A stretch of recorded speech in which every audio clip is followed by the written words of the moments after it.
नमस्कार दोस्तों, मेरा नाम कुमार गौरव है और आपके अपने चैनल अल्फा मैराथन क्लासेस में आप लोगों का स्वागत है।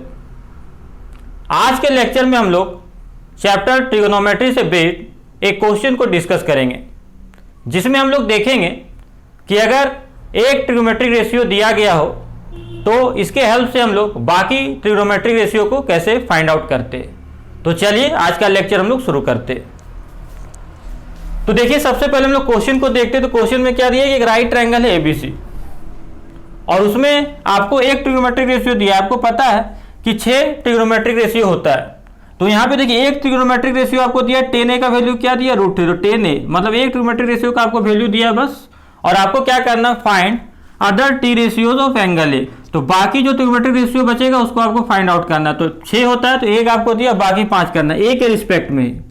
तो ए के रिस्पेक्ट में, तो ए के रिस्पेक्ट में क्या आपको हम बताते।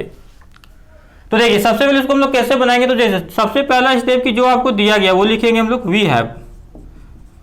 तो वी हैव क्या है, तो 10a का वैल्यू क्या दिया वो √3।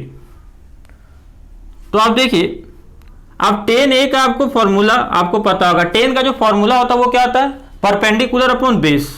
तो परपेंडिकुलर अपॉन बेस, ये ए क्या दिया है, ये ए के एंगल के रिस्पेक्ट में, ए के एंगल के रिस्पेक्ट में परपेंडिकुलर और ए एंगल के रिस्पेक्ट में बेस। तो 10 का फॉर्मूला होता है परपेंडिकुलर बाय बेस, किसके रिस्पेक्ट में, एंगल ए के रिस्पेक्ट में।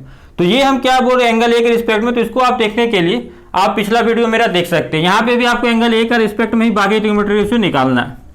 तो देखिए 10 का फॉर्मूला आपको पता होगा, परपेंडिकुलर अपॉन बेस, तो ए के रिस्पेक्ट में इक्वल टू, आप देखें तो √3 को आप लिख सकते हैं √3 अपॉन 1। तो किसी को भी आप 1 से डिवाइड कीजिएगा तो कोई फर्क नहीं पड़ेगा।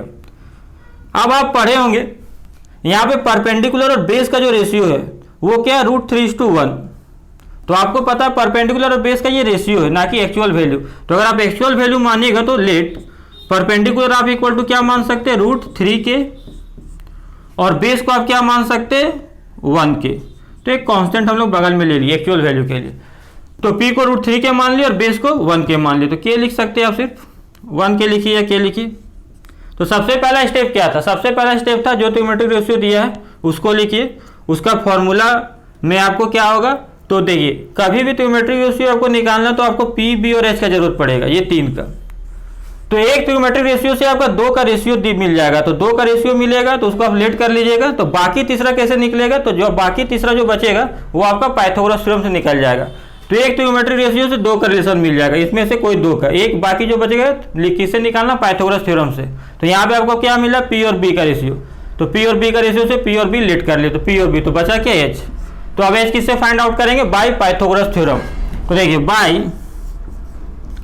Pythagoras theorem. तो हाइपोटेनस कैसे निकालते हैं पाइथागोरस थ्योरम से, तो जब हाइपोटेनस निकालना है तो √p² + b², मतलब हाइपोटेनस जब भी निकलेगा √, जो बचा p और b, तो दोनों का स्क्वायर का सम। हम आपको बताया कि अगर परपेंडिकुलर निकालना है, जैसे साइड में बताते परपेंडिकुलर निकालना है या फिर आपको बेस निकालना है, तो हाइपोटेनस में प्लस होगा। तो क्या होगा हाइपोटेनस में √, जो बचा p और b का स्क्वायर का सम। और परपेंडिकुलर और बेस निकालना है तो दोनों में √, रहेगा और हमेशा h² में घटेगा। h² में क्या घटेगा, जो बचा p घटा, p है तो बचा क्या b, तो b² घटाइएगा। यहाँ पे b है तो क्या बचा, p बचा, तो p² घटाइएगा। तो 2 इसमें दिया रहेगा, बाकी तीसरा को क्या करना, निकाल लेना, किसके हेल्प से, बाय पाइथागोरस थ्योरम। तो यहाँ बाय पाइथागोरस थ्योरम यूज करते हैं हम लोग। तो p², तो p² इसका स्क्वायर जब कीजिएगा √3k का, तो √3 का स्क्वायर क्या होगा, 3, और k का स्क्वायर k², तो 3k² प्लस b², तो b² मतलब k, तो k का क्या आएगा, k²। तो 3k² प्लस k² क्या हो गया आपका, 4k²। अब यहाँ पे स्क्वायर रूट निकालना है, स्क्वायर रूट मतलब किसका स्क्वायर कीजिएगा, जो आपका 4k² आएगा। तो 4 का स्क्वायर रूट क्या होगा, 2, और k का स्क्वायर रूट k, तो ये आपका आ गया 2k। अब आपको देखिए p, b और h यही तीनों निकालना था ट्रिगोनोमेट्रिक रेशियो निकालने के लिए, क्योंकि जितना भी ट्रिगोनोमेट्रिक रेशियो सबका फॉर्मूला में यही आने वाला, p, b और h। तो अब देखिए हम लोग बाकी ट्रिगोनोमेट्रिक रेशियो फाइंड आउट करते हैं नाउ। तो सबसे पहले आपको पता होगा साइन ए, तो आपको साइन का वैल्यू निकालना है के रिस्पेक्ट में। तो साइन ए का फॉर्मूला क्या होता है, p/h, मतलब परपेंडिकुलर बाय हाइपोटेनस का रेशियो।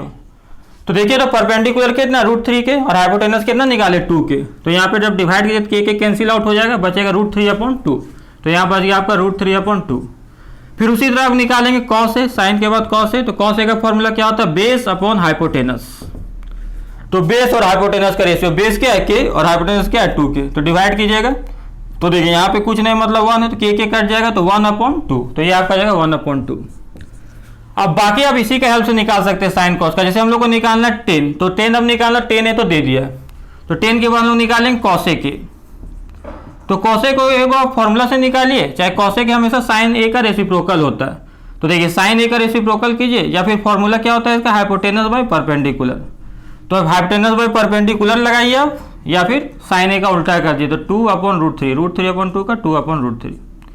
ठीक उसी तरह सेक ए, तो सेक ए की क्या होता है फॉर्मूला, फॉर्मूला से अगर निकालिएगा तो हाइपोटेनस बाय बेस, या फिर आप क्या कर दीजिए कॉस ए का उल्टा कर दिए तो 1/2 का उल्टा 2/1, तो 2/1 1 लिखिए, चाहे नहीं लिखिए 2 आ जाएगा। अब कॉट ए का फॉर्मूला क्या होता है, बेस अपॉन परपेंडिकुलर। तो बेस अपॉन परपेंडिकुलर से आप निकाल सकते हैं, बेस यहाँ पे और परपेंडिकुलर यहाँ पे, या फिर आप 10a का उल्टा कर सकते हैं। कॉट ए हमेशा 10a का रेसिप्रोकल होता है। 10a का वैल्यू क्या देखिए √3 बोलिए, √3/1, तो इसका उल्टा कीजिए तो 1 ऊपर और नीचे √3, तो 1/√3। तो देखिए हम लोग क्या देखें कि अगर एक ट्रिग्नोमेट्रिक रेशियो दिया है तो बाकी ट्रिग्नोमेट्रिक रेशियो को आप आसानी से क्या कर सकते हैं, फाइंड आउट कर सकते हैं। तो ये आप फाइंड आउट कर लिए। तो आशा करते हैं कि आप लोग को वीडियो अच्छा लगा होगा। तो thanks for watching the video. अब हम लोग मिलते हैं नेक्स्ट लेक्चर में, तब तक आप लोग अपना ख्याल रखिएगा।